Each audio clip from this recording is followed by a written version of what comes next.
having an existential crisis. What? It's Stina. I'm having an existential crisis. What time? Katie, focus! Stina, what time? It's 3:26. Why are you calling me at 3:26 on a Wednesday night?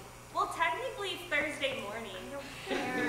It's still 3 hours and 4 minutes until I actually have to wake up. Why are you calling? I can't sleep. So your first response to not being able to sleep is to call me? Whatever happened to you reading a book or getting a glass of warm milk or something? Who actually drinks warm milk? Nobody. It's disgusting. Maybe grandmas or something? But that's not the point. Why are you calling? I told you I'm having an existential crisis. What? An existential crisis. I couldn't sleep, and I got to thinking about how it's so weird that we think about things all the time, and that's really cool most of the time, but we just think about things all the time, and we don't even... Look, I really need to get to sleep. I'm already sleep deprived as it is. I can't even drink coffee anymore because my mom's convinced I'm some sort of caffeine junkie, so she took away all the coffee beans and diet soda in our house. Katie, I just really need to talk to you, and your mom is kind of right. You are a caffeine junkie. Stina. Yeah. Are you in any sort of immediate danger? No, Is a serial killer attempting to climb in your window? Katie, I just really... Are you in any way a danger to yourself? Of course not! I'll talk to you tomorrow. Katie!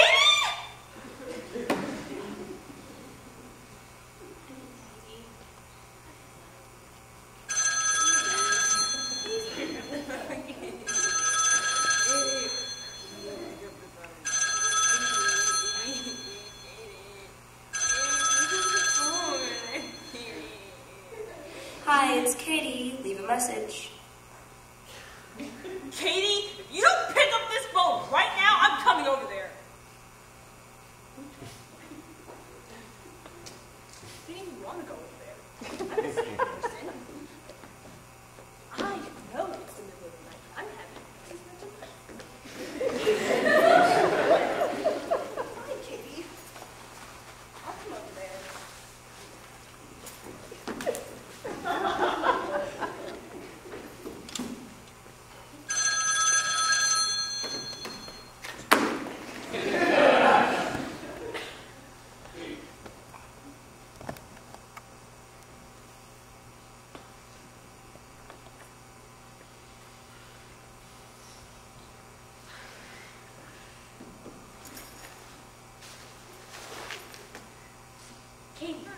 Katie, wake up.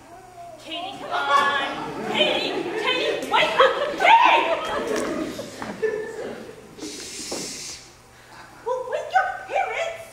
How did you get in my house? Please, we've been friends since the 3rd grade.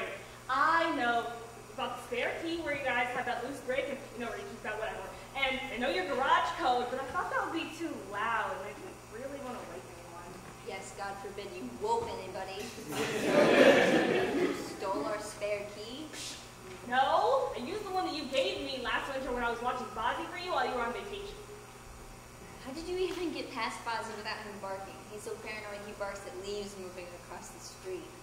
I brought dog treats, obviously. Obviously, you're crazy, you know that? Steve, it's 4 o'clock in the morning. I really think you should get home now. Katie, I just really need to talk to you. Just give me 20 minutes. 5, 15, 10, 13. 12 and a half, starting now. Okay, well, last night before I went to bed, I was talking to Cody, and he told me he got a 93 on the chem test we just took, and that's fine, but he was acting all mad about it. Well, not exactly mad, but he was all like, I probably should have studied for it. And here's the thing, I actually did study for it, and I got an 89, and I was ecstatic, but then I talked to Cody who gets a 93 without even trying, and I got to think about what the point of all this is. What's the point of even trying? There's always going to be somebody who's better than you, somebody who doesn't even put in the effort, and I just couldn't see the point of anything we do anymore.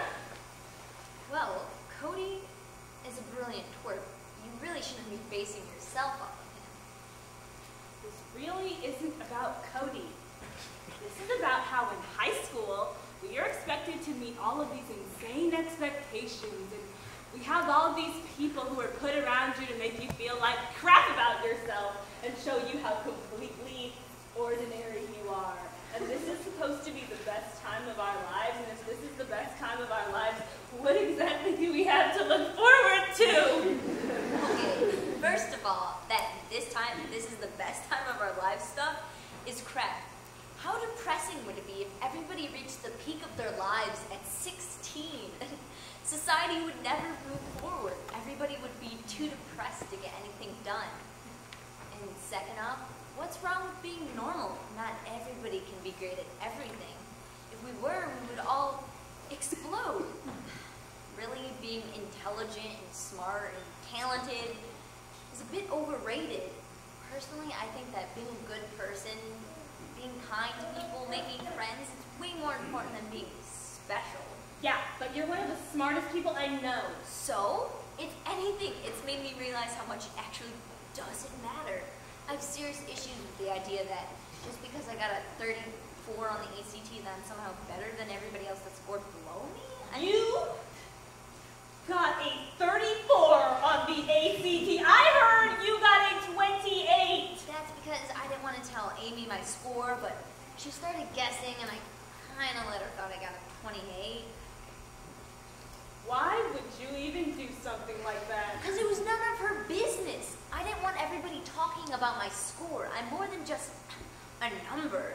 But Amy told everybody I got a 28 anyway, so I guess they still think of me as a number, but it's whatever. People can think what they want to think. If they want to categorize everybody based on their test score that has little to do with our lives in the real world, so be it. That's their problem, not mine. If most people got a 34, they would make a point of rubbing it into other people's faces. Well, I guess I'm not most people. I wish I'd gotten a 34. How did you even do that? That's exactly what I want to tell people. Sorry, no more talk about scores. Thanks. Just wondering, what did you get on the chem test?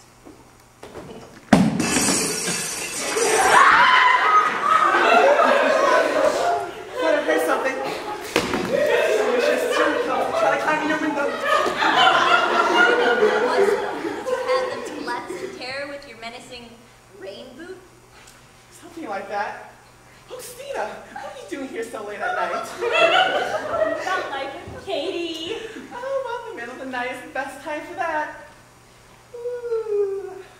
Have fun, girls.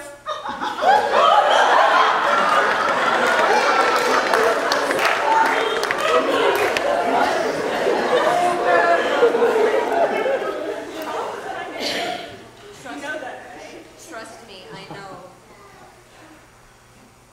When I grow up, I want to be just like her.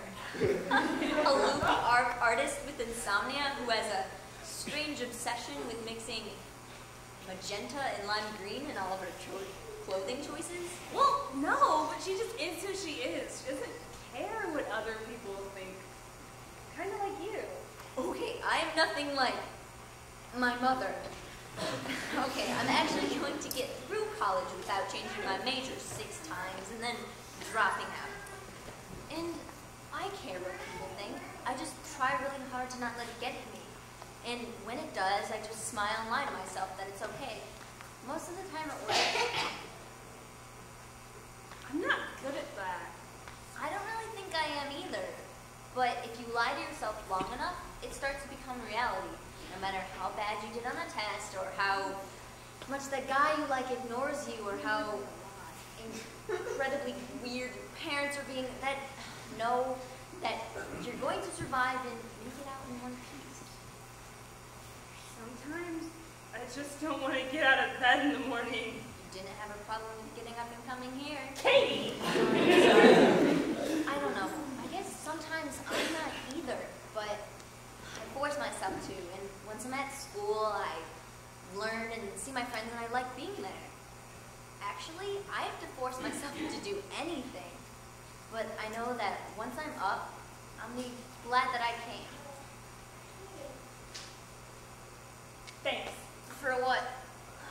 For listening, for putting up with my craziness, for not calling the cops when I broke into your house, etc., etc. I would say any time, but can we keep this to normal hours? Yeah, sure. Do you want to crash here for the night? No, all my school stuff's at home, and my parents would kill me if they found out I was driving around in the middle of the night.